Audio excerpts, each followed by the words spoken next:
ಪಾಂಡುರಂಗ ಗುಡಿ ಒಳಗೆ ಇನ್ನು ಹೇಗಿರೋಕ್ ಸಾಧ್ಯ? ಏನಿದು? ಹಾಕೊಳ್ಳಕ್ ನಿನಗ್ ಬಟ್ಟೆ ಇಲ್ವಾ? ಆಗ ಪಾಂಡುರಂಗನ್ ಬಟ್ಟೆ ಹಾಕೊಂಡಿದ್ದೆ, ಮತ್ತೆ ಈಗ ನಮ್ಮ ಅಪ್ಪನ್ ಬಟ್ಟೆ ಹಾಕೊಂಡಿದ್ಯಾ? ನಮ್ಮ ಅಪ್ಪನ್ ಬಟ್ಟೆ ಯಾಕೆ ಹಾಕೊಂಡಿದ್ಯಾ? ಮೊದ್ಲದನ್ ಬಿಚ್ಚು ಬಿಚ್ಚು. ಯಾಕೆ ಸುಮ್ನಿದ್ಯಾ? ಮಾತಾಡು. ಅಯ್ಯೋ, ನಾನೇ ಇವನ್ಗೆ ಬಟ್ಟೆ ಹಾಕಿದ್ದು. ಇವನ್ ಬಟ್ಟೆ ಎಲ್ಲ ಒದ್ದೆ ಆಗಿತ್ತು. ನಾನ್ ಸೀರೆ ಸುತ್ತಣ ಅಂದ್ರೆ ದೊಡ್ಡದಾಗತ್ತೆ. ಇನ್ನೇನ್ ಮಾಡೋದು? ಲಂಗಾರವಕ್ಕೆ ಹಾಕ್ಬೇಕಿತ್ತು ಅಂತ್ಯಾ? ಹಾಗೇಳು. ಏಯ್, ನೀನ್ ಯಾಕೆ ಸೊಂಟದ ಮೇಲೆ ಕೈ ಇಟ್ಕೊಂಡ್ ನಿಂತಿದ್ಯಾ? ನೀನೇನಾದ್ರೂ ಪಾಂಡುರಂಗ ಅನ್ಕೊಂಡಿದ್ಯಾ? ಯಾಕ್ ನನ್ನ ನೋಡ್ ಹಾಗ್ ನಗಾಡ್ತಿದ್ಯಾ? ಮೊದ್ಲು ಆ ಬಟ್ಟೆಗಳನ್ನ ಬಿಚ್ಚು ಬಿಚ್ಚು ಅಂತಿದ್ದೀನಲ್ವಾ? ಬಿಚ್ಚು.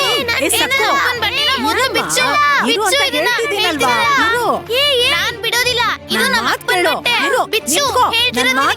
ಸುಮ್ನೆ ನಿಂತ್ಕೋ. ಇಲ್ ನೋಡು, ಪಾಂಡುರಂಗ ಕಾಣ್ದೇ ಇರೋದಕ್ಕೆ ನೀನೇ ಕಾರಣ. ನಿನ್ ಕೋಪನ ಈ ವಯಸ್ಸಾಗಿರೋ ಮುದ್ಕಿ ಮೇಲೆ ಮತ್ತೆ ನನಗ್ ಸಹಾಯ ಮಾಡಿರೋ ಈ ಹುಡುಗನ್ ಮೇಲೆ ತೋರಿಸ್ತೀಯ? ನೀನ್ ಹೀಗ್ ಮಾತಾಡಿದ್ರೆ ನಾನು ಒಪ್ಕೊಳ್ಳಲ್ಲ.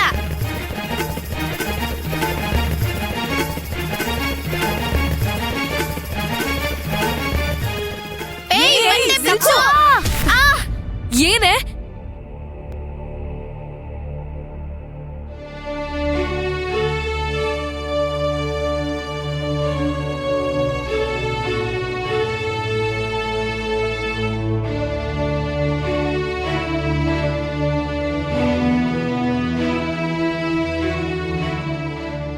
ಯಾಕೆ ಈ ರೀತಿ ನಡ್ಕೋತಿದ್ಯಾ ಸಕ್ಕು?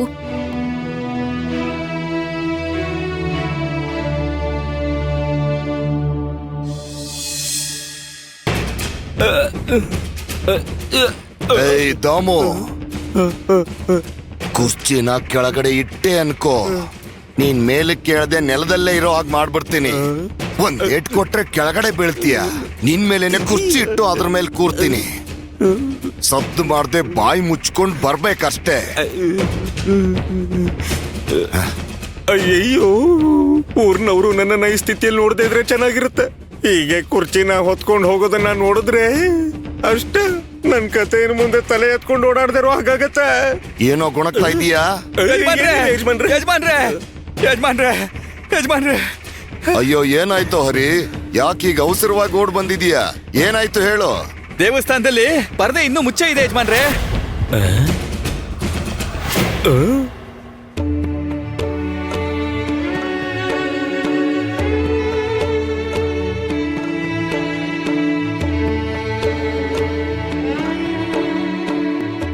ಹೀಗೆ ಪರದೆ ಹಾಕಿರೋದಕ್ಕೆ ಮನ್ಸಲ್ಲಿ ತುಂಬಾ ನೋವಿದೆ.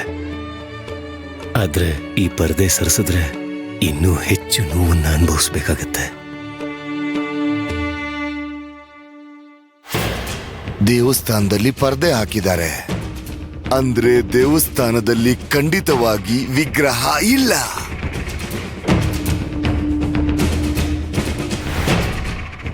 ದೇವಸ್ಥಾನದಲ್ಲಿ ಪಾಂಡುರಂಗನ ವಿಗ್ರಹ ಇಲ್ಲ. ನೀವು ಧೈರ್ಯವಾಗಿರ್ಬೇಕು. ಈ ಮಹಾಪಾಪನ ಮಾಡಿರೋರು ಅದರ ಪ್ರತಿಫಲನ ಅನುಭವಿಸ್ತಾರೆ. ಸಾಕ್ಷಾತ್ ಪಾಂಡುರಂಗನ್ ಜೊತೆನೆ ಆಟನ ನೋಡು. ನೀನ್ ಕ್ಷಮಿಸಿದ್ರು ಆ ದೇವ್ರು ಕ್ಷಮಿಸೋದಿಲ್ಲ. ಬನ್ನಿ, ತಕ್ಷಣ ದೇವಸ್ಥಾನಕ್ಕೆ ಹೋಗಿ ವಿಗ್ರಹ ತೋರಿಸಿ ಅಂತ ಕೇಳೋಣ. ಬರೋದಕ್ಕೆ ಹೇಳಿ. ಊರಿನ ಎಲ್ಲಾ ಜನರನ್ನು ದೇವಸ್ಥಾನದ ಹತ್ರಕ್ಕೆ ಬರೋದಕ್ಕೆ ಹೇಳಿ. ಬನ್ನಿ ಅಂತ ಹೇಳಿದ್ರೆ ಯಾರು ಬರೋದಿಲ್ಲ. ಅವರಿಗೆ ಆಸಕ್ತಿ ಬರೋ ತರ ಕಟ್ಟು ಕತೆಗಳನ್ನ ಹೇಳಿ ಪ್ರಚೋದಿಸಿ. ಜನರ ಮಧ್ಯೆ ದ್ವೇಷಾಗ್ನಿಯನ್ನ ಹೊತ್ತಿಸಿ. ಅದು ದಗ ದಗ ಅಂತ ಉರಿಬೇಕು. ಶಿವಪ್ಪ ಮತ್ತವನ್ ಮಗಳು ದೇವಸ್ಥಾನನ ಅಪವಿತ್ರ ಮಾಡಿದ್ದಾರೆ ಅಂತ ಹೇಳಿ. ಇದನ್ ಕೇಳಿ ಊರಿನ ಜನ ಎಲ್ಲ ರೋಷ ಆವೇಶದಿಂದ ಬರಬೇಕು. ಹೇಳಿದ ಅರ್ಥ ಆಯ್ತಾ ನಿಮ್ಗೆ? ನೀನ್ ಗೂಳಿ ತರ ತಲೆ ಅಳ್ಳಾಡ್ಸ್ಬೇಡ.